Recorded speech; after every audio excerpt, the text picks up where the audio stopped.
सोचने से कहाँ मिलते हैं तमन्नाओं के शहर, सोचने से कहाँ मिलते हैं तमन्नाओं के शहर,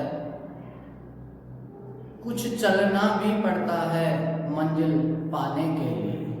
hello lovely students, welcome back your channel Lisa maths point. करते हैं वीडियो को स्टार्ट। और अपन लोग जो है वो पढ़ रहे थे कक्षा 10 की गणित। उसमें प्रश्नावली पहली आपकी एक्सरसाइज जो फर्स्ट है वो हमने ली है, और एक्सरसाइज फर्स्ट का इंट्रोडक्शन और 1.1 का क्वेश्चन नंबर 1 हम ऑलरेडी कर चुके हैं। यदि आपने नहीं देखे हैं तो वीडियो आप चैनल की प्लेलिस्ट में जाके देख सकते हैं। तो बढ़ते हैं अपने वीडियो की तरफ, आगे प्रश्नावली की ओर आगे बढ़े उससे पहले यदि आपने चैनल को सब्सक्राइब नहीं किया है तो प्लीज़ सब्सक्राइब कर लीजिए, और वीडियो पसंद आए तो लाइक जरूर कीजिएगा। अगर कोई भी डाउट है तो आप कमेंट करके पूछ सकते हैं। तो देखिए फ्रेंड्स, आज अपन ने प्रश्नावली 1.1 का क्वेश्चन नंबर दूसरा लिया है, और दूसरा जो क्वेश्चन है वो ये कहता है पूर्णांकों के निम्नलिखित युग्मों के एलसीएम और एचसीएफ। एलसीएम और एचसीएफ आपको ज्ञात करना है तथा इसका वेरिफिकेशन भी आपको करना है कि दो संख्याओं का गुणनफल एलसीएम इनटू एचसीएफ होगा। ये आपको वेरिफिकेशन अर्थात सत्यापन भी, आपको जांच भी आपको करनी है। तो यहाँ कुछ नंबर्स दिए हुए हैं। पहला है 26 और 91, दूसरा है 510, 92, तीसरा है 336 और 14। प्रश्न में आगे बढ़े अपन, इससे पहले आपको इस प्रश्न को हल करने के लिए सबसे पहले एलसीएम और एचसीएफ आना चाहिए, जो आपने पिछली कक्षाओं में इसका अध्ययन किया था। मैं उम्मीद करता हूं कि आपको संख्याओं के एचसीएफ और एलसीएम ज्ञात करना आता है। अगर नहीं भी आता है तो मैं एक वीडियो अलग से बना देंगे कि एलसीएम और एचसीएफ संख्याओं का कैसे निकाला जाता है। तो यहाँ अपन बढ़ रहे हैं आगे। तो देखिए यहाँ प्रश्न को हल कैसे करना है। 26 और 91 का आपको एलसीएम भी निकालना पड़ेगा, और क्या निकालना पड़ेगा, एचसीएफ भी आपको निकालना पड़ेगा। तो अब अगर एलसीएम और एचसीएफ निकालना है तो इसके लिए अपने को 26 और 91 के फैक्टराइजेशन करने होंगे, जैसे कि अपन ने क्वेश्चन नंबर 1 में किया था। ये सेम उसी तरीके का सवाल है, बस थोड़ा सा और इसमें ऐड हो जाता है। तो पहले 26 और 91 का अपन रफली जो है वो फैक्टराइजेशन कर लेंगे। यहाँ 26 में 2 का भाग लगाएंगे तो आएगा अपने पास 13। यहाँ फिर 13 आ गया। 13 तो एक अभाज्य गुणनखंड, अभाज्य संख्या है, प्राइम नंबर है। तो यहाँ 13 में 13 का भाग लगाएंगे तो आएगा अपने पास 1। तो यहाँ आपने जो 26 के फैक्टर किए वो आए 2 गुणा 13। ठीक है, इसी प्रकार अपने को 91 के भी करने पड़ेंगे। तो 91 का भी करेंगे तो 91 में आप देखिए किस संख्या का भाग जाएगा। 2 का जाने वाला नहीं है इसमें, 3 का नहीं जाएगा, 4 का नहीं जाएगा, तो फिर किसका जाएगा। तो अपने पास मैं यहाँ पे 7 का लगा के देखता हूँ। 7 एकम 7, 7 बन जा 7 हो गया। यहाँ 2 बच गया है, तो यहाँ आपके पास बच गया कितना, यहाँ आपके पास बच गया है 21 हो गए हैं। तो यहाँ आ गया 7 या 21, फिर वापस 13 का जाएगा तो कितना आ जाएगा 1। जो 91 के आपके पास गुणनखंड आए हैं, अभाज्य गुणनखंड आए हैं, वो है आपके 7 into 13। क्या आपके पास आए। ये जो काम किया है वो अपन ने रफली काम करना है कि अपन इसके फैक्टराइजेशन कर सकें। चलिए, ये तो एक काम हुआ। अब फैक्टराइजेशन करने के बाद में आपको सबसे पहले निकाल लेते हैं अपन क्या, एचसीएफ। तो मैं यहाँ निकाल देता हूँ एचसीएफ। एचसीएफ क्या होगा, एचसीएफ जो है वो जितनी भी संख्याएं आपके पास दे रखी है, फैक्टराइजेशन अभाज्य गुणनखंड करने के बाद में कॉमन पार्ट जो है वो आपका क्या होता है, एचसीएफ होता है। तो यहाँ कॉमन पार्ट क्या है, 13 है। तो यहाँ एचसीएफ आपका आ जाएगा कितना, 13 है। इसी प्रकार आपको निकालना है एलसीएम। तो एलसीएम जो है उसमें आपको कॉमन पार्ट तो लेना ही लेना है, उसके अलावा जो भी अदर पार्ट आता है वो भी आपको साथ में लेना है। तो यहाँ 2 हो गया है, 7 हो गया है, और कितना हो जाएगा आपका 13 हो जाएगा। मतलब अधिकतम नंबर्स आपने ले लिए हैं। एचसीएफ में तो अपन ने क्या किया था, एचसीएफ में जो अपन ने किया वो लिया दोनों नंबर्स में कॉमन पार्ट, और एलसीएम में क्या किया, आपको अधिकतम लेना है। तो 2 यहाँ है बट यहाँ नहीं है, फिर भी इसको यहाँ लेना पड़ेगा। 7 यहाँ है, इस वाले सीरीज में नहीं है, फिर भी आपने इसको लिया है। 13 दोनों में है, इसलिए आपने ले लिया है। तो यहाँ अब आपको इसको गुणा करना पड़ेगा। तो आपको पता है, तो यहाँ अपन ने अभी 91 के फैक्टराइजेशन किए थे, 13 × 7, तो यहाँ ये तो हो गए 91, और 91 को किससे गुणा करना पड़ेगा आपको, 2 से। तो देखते हैं कितना आता है, 2, और ये आ जाएगा 18। तो इसका जो एलसीएम आ गया है वो आ गया है 182। ठीक है, यहाँ तक समझ में आया। ये हो गया आपका एलसीएम और एचसीएफ। अगर समझ में नहीं आया है तो वीडियो आप बैक करके दोबारा देखिएगा। अब युग्मों के एलसीएम और एचसीएफ तो निकल चुके हैं, बट अपने को करना क्या है, जांच कीजिए कि दोनों संख्याओं का गुणनफल। अब दोनों संख्याएं कौन सी जो आपके पास क्वेश्चन में दे रखी है, 26 और 91, इन दोनों का गुणनफल किसके बराबर होना चाहिए, एलसीएम गुणा एचसीएफ। जो आपके पास एलसीएम आया है उसको गुणा करना है एचसीएफ। तो मैं यहां कर देता हूं वेरिफिकेशन, ठीक है, अर्थात सत्यापन जांच। दोनों नंबर्स का गुणा, दो संख्याओं का गुणनफल, मतलब पहली संख्या को मैं n1 मान लेता हूं और दूसरी को मान लेता हूं n2, बराबर किसके होना चाहिए, एलसीएम गुणा एचसीएफ के बराबर होना चाहिए। ठीक है, पहली संख्या आपके पास है यहां से कितना, 26, तो 26 गुणा दूसरी संख्या कितनी है, 91, बराबर एलसीएम गुणा एचसीएफ। एलसीएम कितना आया था आपका 182 गुणा एचसीएफ कितना आया आपके पास 13।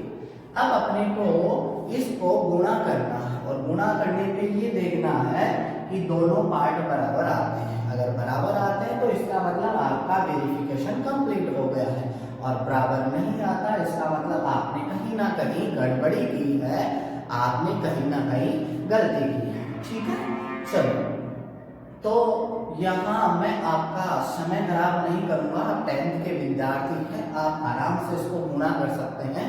तो मुझे पता है कि इसका आंसर कितने आने वाला है, तो आप साइड में भी कहीं रफली आप गुणा करके देख सकते हैं। तो मैं यहाँ डायरेक्टली जब 26 को 91 से गुणा करेंगे तो आपके पास जो आने वाला है वो है 2386। इसको गुणा करने पर आएगा 2386। ठीक है, फिर यहाँ 182 को 13 से जब गुणा करके देखेंगे अपन, तो यहाँ भी कितना आएगा 2386। ये आपका संख्या देखो, यहाँ दोनों संख्याओं का गुणनफल, product of numbers and LCM and HCF are equal. ये दोनों की वैल्यू जो है वो एकदम सेम आई है, तो इसलिए ये आपका क्वेश्चन ये फर्स्ट होता है। ठीक है, ये दूसरे का पहला क्वेश्चन आपका कंप्लीट हो गया है। चाहो तो आप स्क्रीनशॉट ले सकते हैं। ठीक है, बढ़ते हैं आगे क्वेश्चन की ओर। दूसरा जो है, तो यहाँ जो आपके पास रहने वाला है, केवल मैं नंबर्स मिटा दे रहा हूँ और बाकी तो अपने को सारा कुछ चाहिए। तो यहाँ मैं ये रख लेता हूँ, ये वेरिफिकेशन भी रख लेते हैं, और इसी फॉर्मेट में अपन वापस दोबारा दूसरे प्रश्न की ओर बढ़ते हैं। तो दूसरा जो है आपका वो है 510 और 92। तो 510 और 92 के अपने को क्या करने पड़ेंगे, सबसे पहले फैक्टराइजेशन इसका करना पड़ेगा, अभाज्य गुणनखंड इसका करना पड़ेगा। तो मैं यही करके देख लेता हूँ। 510 0 आ रहा है, इसका मतलब 2 का भाग जाएगा, 2 दूनी 4 हो गया, 1 बच गया है, 2 पंजे 10 हो गया है, फिर 11 था, 1 बच गया, यहाँ पे 10 हो गया, 2 पंजे 10। तो कितना आ गया आपके पास 255। देखते हैं 3 का भाग जाता है कि नहीं। तो 3 का डिवीजन रूल आपको याद है, तो sum of numbers the divisible by 3 से डिविजिबल होगा। कब होगा? जब संख्याओं का योग 3 से डिविजिबल हो जाएगा। तो यहाँ 5 5 10 10 2 12 अर्थात 12 जो है 3 से विभाजित होता है। अर्थात इसका मतलब ये है कि इस संख्या में भी 3 का भाग पूरा पूरा जाने वाला है। ठीक है, तो 3 का भाग लगाते हैं। 3 अट्टा 24 हो गया, एक आ गया, 3 पंजे 15 हो चुका है। ठीक है, तो यहाँ अब आगे बढ़ते हैं। 85 आ गया, 8 5 13, 3 का भाग नहीं जा रहा, 4 का भी नहीं जाने वाला, 5 का भी नहीं गया, तो फिर किसका जाए? देखिए 7 का अगर लगाना चाहे तो 7 का 1 जा 7 1 आ गया, 4 15 नहीं जाता है, तो फिर किस संख्या का भाग जाएगा इसमें? तो इसमें देखो इकाई मान क्या है आपका? 5 है। इसका मतलब कितने का भाग जाएगा? 5 का। 5 एकम 5 बच गया 3, तो 5 7 35 कितने आ गए हैं? 17, और 17 का भाग लगाएंगे तो कितना आ जाएगा? 1। ये आपका फैक्टराइजेशन कंप्लीट। 510 के जो अभाज्य गुणनखंड आए हैं वो आपके पास आए हैं कितने? 2 गुना 3 गुना 5 गुना और कितना है? 7। ये आपके पास 510 के आ गए। इसी प्रकार आपको किसके करने हैं? 92 के। तो 92 का भी मैं कर देता हूँ। 2 का लगाया तो कितने आ जाएंगे? 2 चौके 8, 1 बच गया, फिर 2 6 12 46, फिर 2 का लगाया कितना आ जाएगा? 23, फिर 23 का लगाया तो कितना आएगा? 1। 23 में 23 का ही क्यों लगाया है? क्योंकि यह प्राइम नंबर है, और प्राइम नंबर क्या होता है? जिसमें स्वयं और 1 का भाग जाता है, तो इसमें मैंने स्वयं का भाग लगा दिया है। तो यहाँ 1 आ गया है। 92 का जब आपने फैक्टराइजेशन किया तो आपके पास आया 2 गुना 2 गुना कितना आया है? 23। ठीक है, ये जो काम करना था अपने को वो करना था किसमें? रफ में काम करना था। अब बढ़ते हैं अपन आगे।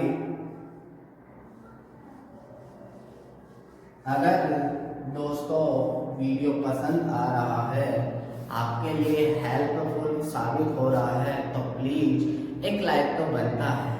चलो देखिए आगे। अब आपको निकालना है एचसीएफ।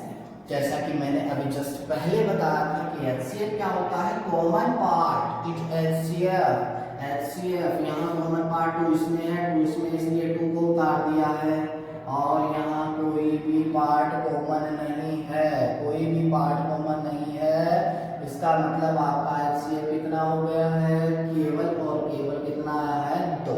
बात करते हैं एलसीएम की, एचसीएफ ये एलसीएम निकाल चुके हैं अपन। 2 आ गया है। एलसीएम में कॉमन पार्ट तो लेना ही लेना है, उसके अलावा मतलब अधिकतम बार लेना है। तो यहाँ 2 1 बार है, यहाँ 2 2 बार है, इसलिए 2 को ले लिया 2 बार।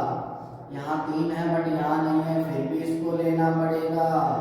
यहाँ 5 है लेकिन यहाँ नीचे नहीं है, फिर भी इसको लेना पड़ेगा क्योंकि अपने को अधिकतम बार चाहिए। तो यहाँ आगे देखिए 5 गुना 17 गुना 23। ठीक है, इन सबको आपको क्या करना पड़ेगा? गुना करना पड़ेगा। तो गुना करेंगे तो वही बात जैसा कि आपको पता, आप सब लोग गुना कर सकते। चलो गुना कर लेते हैं। 2 दूनी 4, ये लो 4 4 12, 12 पंजे 60, 60 गुना 17 गुना 23। इन सभी को गुना करेंगे तो आपके पास जो एलसीएम आएगा वो आएगा आपके पास कितना? 23,460 23,460। देखो ये छोटे छोटे पार्ट है, ये आप गुना करके देख सकते हैं।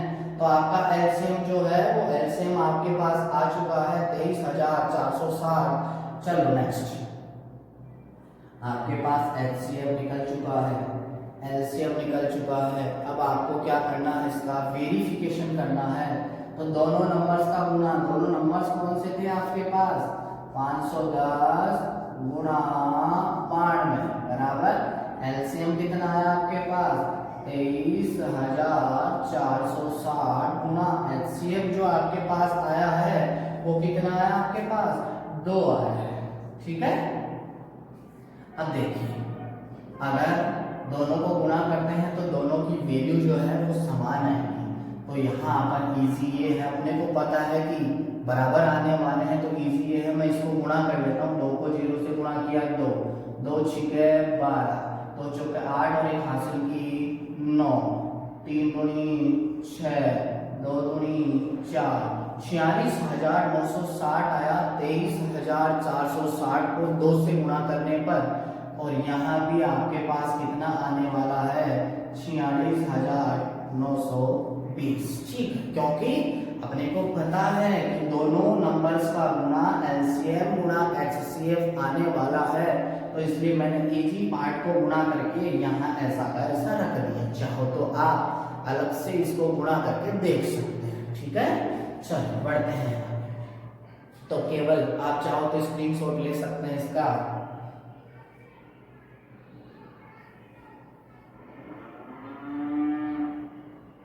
चलो बता देते हैं